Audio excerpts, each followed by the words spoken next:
Metame mia twayane. Aya iwe melaka koke, te pake neo laka koke, nungisha ipawe, papangamwa wenzwiane, nila mia meto senya, mia gonju wonje pyoyane, meshingo mijake ne shipakanake ewe makik, chikakwe ne machisen wisipa ogonje pyoyange, nunge weake yange, ewe makike, waha ne he chikakwe nujonge sipionge. Mijmaha ne me shumake ne he nukomake punim myamya toichik. Wiongonje te pale lachik. Nunge nepomane ne he la toyane wiongonje te pala keke. Elapakasiane ne he nusemake penalangekikate. Nunge akalashimatoyane. Translation. I said, I will first speak Miami. And I said, hello, my relatives. It's good to see you all today. And my name's Scott. That's my English name. And then my Miami name is Papangamwa. And I am Miami. I'm a human being. I'm a citizen of the Miami Tribe of Oklahoma. And my families are the Mishingamesha and Shipakana. And we come from along the Mississinawa River up in northern Indiana. And today we still live here, but we also live near Miami, Oklahoma. That's how you say it in Oklahoma, is Miami. A long time ago, my grandfathers and grandmothers stopped speaking the language. And they did that because they loved me. And today, I am learning and speaking the language to return that love. For my children and my grandchildren that will be in the future. And then I said, now I'll speak English. Okay, so this year, 2019, the United Nations is observing the International Year of Indigenous Languages to raise awareness of the consequences of endangerment of indigenous languages across the globe. And just recently announced that they'll be observing the Decade of Indigenous Languages. And colonization has had an incredibly negative impact upon indigenous communities across the globe, spanning multiple generations. But despite this legacy of colonization, indigenous communities the world over are engaging in work to maintain, perpetuate, and revitalize our heritage languages. And we just look at North America alone, it is and always has been a multilingual landscape. North America has 60 different language families represented here, and several language isolates, which aren't related to any other languages in the entire world, compared to when you think of Europe, and there's less than a handful. And then also reminding you that English is the language, is a foreign language to this land that we now call Indiana. And a lot of these indigenous languages are in various states. Some of them are very strong with first language speakers being raised, like with the Navajo language, to others where it's a handful of elderly people that are first language speakers, like Potawatomi, our relatives that live up in the northern part of Indiana and elsewhere, to those like Miami and Wampanoag, who are revitalizing our languages after our last fluent speakers died several generations ago. So what happens to a community when their language is no longer spoken? What happens to us as a global society when this diversity declines? And so I wanted to share this at the local level and talking about the original language of this land where we are today, and the stories of the revitalization of Mya-Mya-Tawenge, which is how we say Miami language. And so the stories I'm sharing are just some of the many, and are part of a powerful and healing process that we've undertaken to reawaken our now formerly dormant language. While parts of the story are sad, there are also stories of survivance, and this is a term coined by Ojibwe scholar Gerald Visner to talk about the ongoing acts of indigenous people to resist and survive colonization. And it's the story of the resiliency of just one of the 573 native nations here within the boundaries of the United States. And so my first exposure to the language wasn't the language itself, but it was those stories about the language, and of my grandfather and of elders of his generation here in Indiana and in Oklahoma. Having been surrounded by parents and grandparents who spoke the language, but who had made that conscious decision not to pass the language on to their children and grandchildren. And the elders of my grandfather's generation were incredibly sad that they never were able to learn the language. My grandfather was born in Wabash, Indiana in 1914. He grew up in a time when everything Miami was scattered in various directions. Our families had been torn apart by forced removal just 68 years before he was born. A little history about kind of how that happened. From 1795 to 1840, through a series of treaties with the United States, the Miami Nation ceded what is now the state of Indiana, most of what is now the state of Indiana, parts of Ohio, Illinois, including the land we're on today, in the Treaty of St. Mary's in 1818. My ancestor, Mitosania, was one of the leaders that signed that. And then the final land cession treaty of our homelands in 1840 called for our removal. This forced removal was part of a broader federal policy. I think a lot of people have heard of the Trail of Tears, but there were many Trail of Tears for many different nations. And this was a policy of ethnic cleansing, right? So removing people from their lands to somewhere else. One of the main proponents of that was Andrew Jackson. And this was under the guise of being benevolent to Native people, to remove them from the harmful influences of American society, but is really about to quench the insatiable thirst for land, the resources to be extracted from our lands, and the incredible wealth this would generate for the fledgling United States. So at the time of removal, which eventually happened in 1846, there were only about 600 Miami citizens, and a little over half were among those removed to a reservation located in eastern Kansas, with the remainder, like my family, managing to retain exemptions through treaties or petitioning for special acts of Congress. My family, the descendants of Mitosania, retained a 5,400-acre reservation along the Mississinawa River north of Marion. And shortly after removal, some of my family chose to go out to Kansas and live on the reservation there and receive lands there. But neither of these reservations lasted. Another forced removal took place beginning in 1867 from Kansas to a much smaller reservation in northeastern Indian Territory, what is now Oklahoma, shared with our relatives, the Peorias. The reservation in Indiana was allotted in 1872, so it was divided into individual parcels. And all that land became taxable and under jurisdiction of the state of Indiana in 1881. The reservation in Indian Territory was allotted into individual parcels not too long after that. And so at the time of my grandfather's birth, Miami families, wherever they were struggling to hold on to the last vestiges of our lands.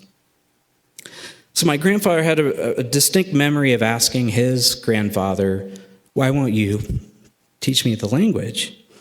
And so he said, "Well, I don't want you to go through what I had to experience." And so they were doing this, to protect them, to protect those future generations. His father had gone to the Carlisle Indian School, which was an Indian boarding school, where the government separated children from their families. Sounds familiar to some policies going on today. And was established to, quote unquote, kill the Indian and save the man, where Native children were made to feel ashamed of who they were at best, and their language and culture, and at times being physically abused for doing that.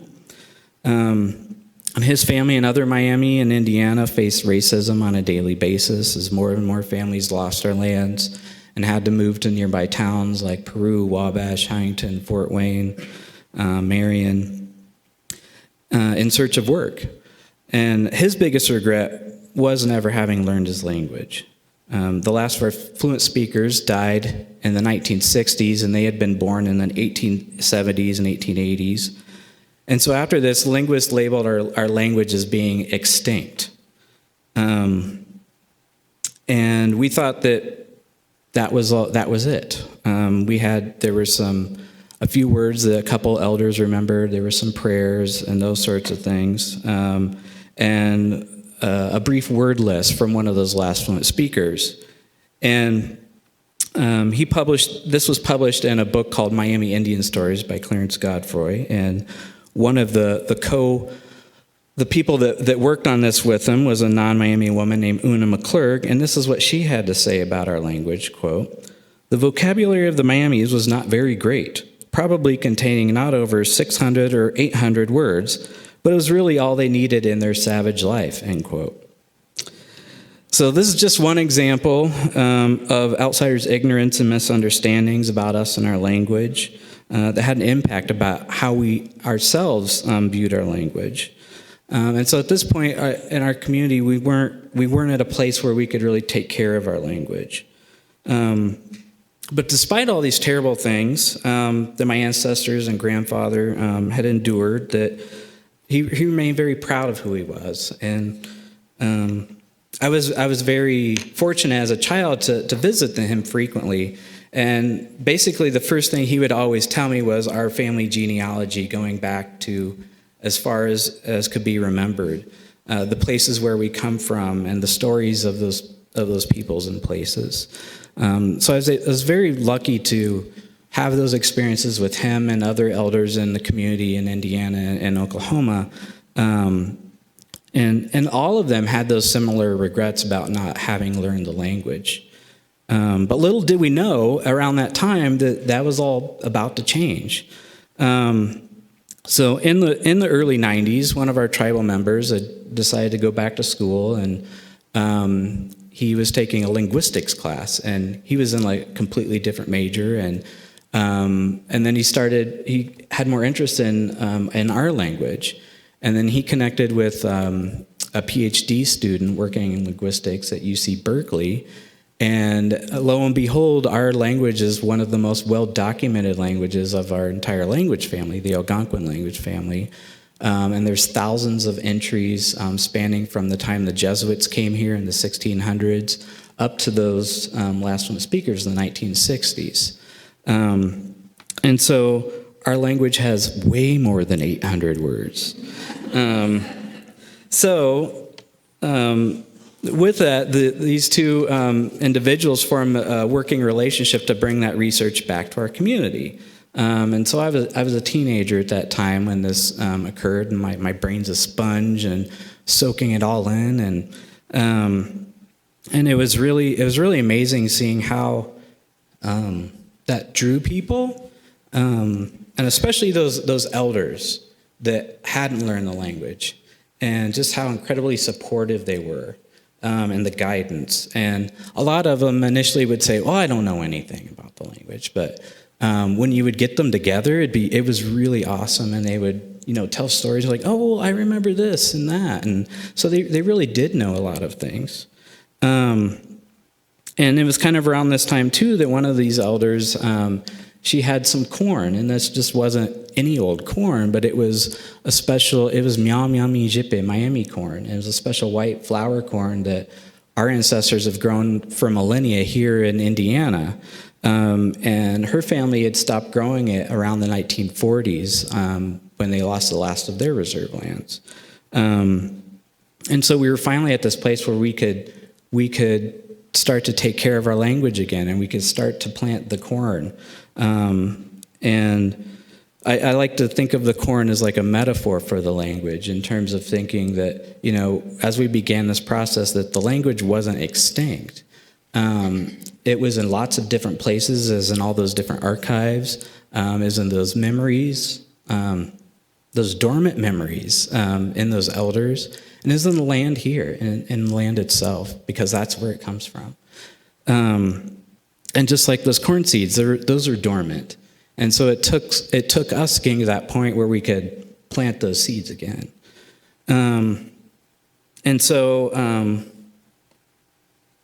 It's more of like, it's thinking of, it's much bigger than sort of the reawakening of the language, but it's a reawakening of ourselves. And it's this community effort that really took that, to take those things left behind by our ancestors for us. And so they're beginning to nourish us again, and it's very much a part of a healing of that intergenerational trauma that we have, that we still have within our communities. As I heard an Ojibwe elder once say about our languages, and Ojibwe is another closely related language, there's nothing new that our languages can't describe. And so our language was not simple, primitive, or savage. Our language is beautiful. Our language is incredibly descriptive and fully capable of expressing complex thoughts and ideas. It provides a framework for how to live our lives, contains ancestral knowledge that deeply informs us about our place as human beings in relation to all of creation, but it has the ability to adapt and change and incorporate new things and ideas.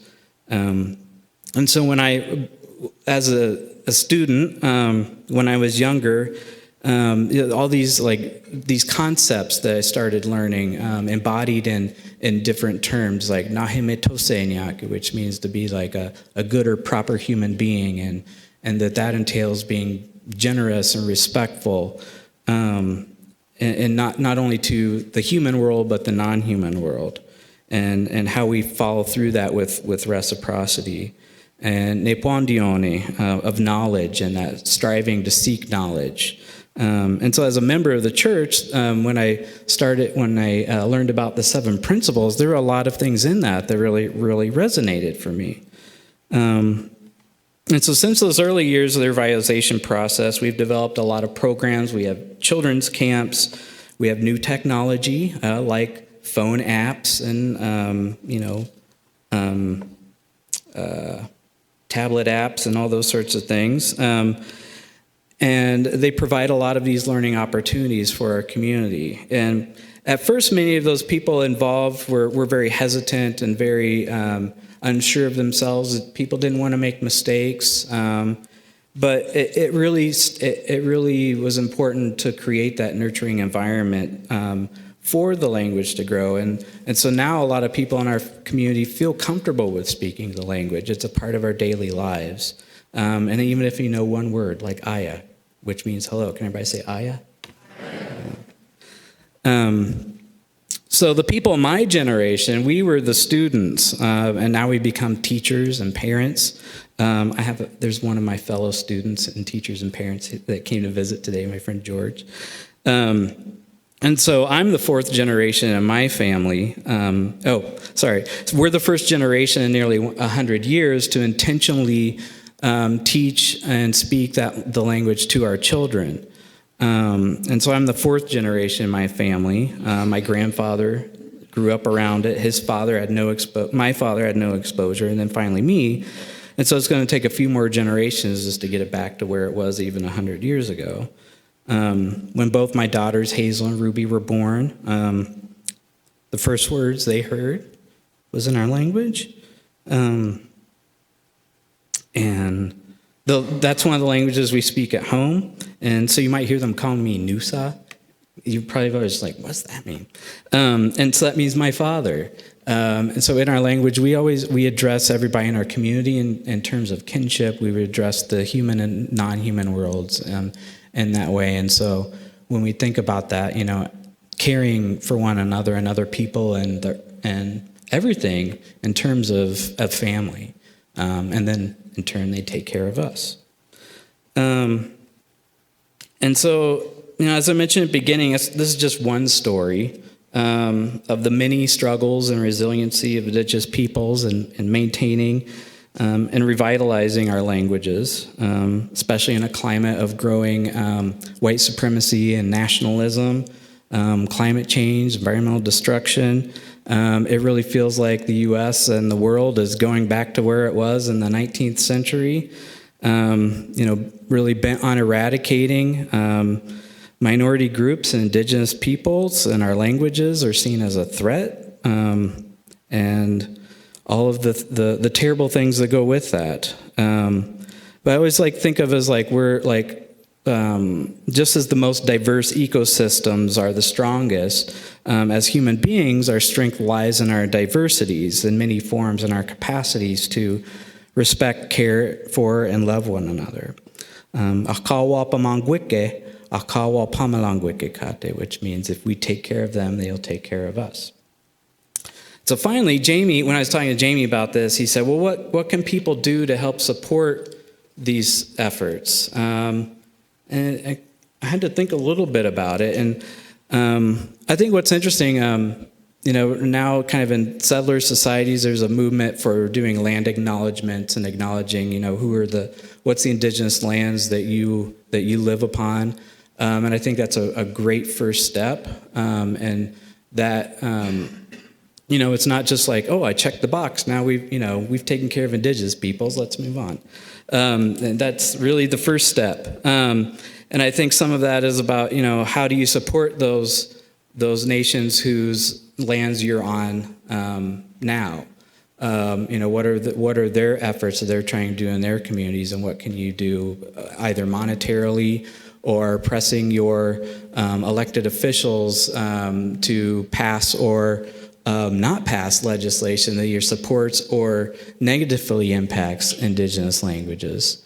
Learning about the place names associated with where you are.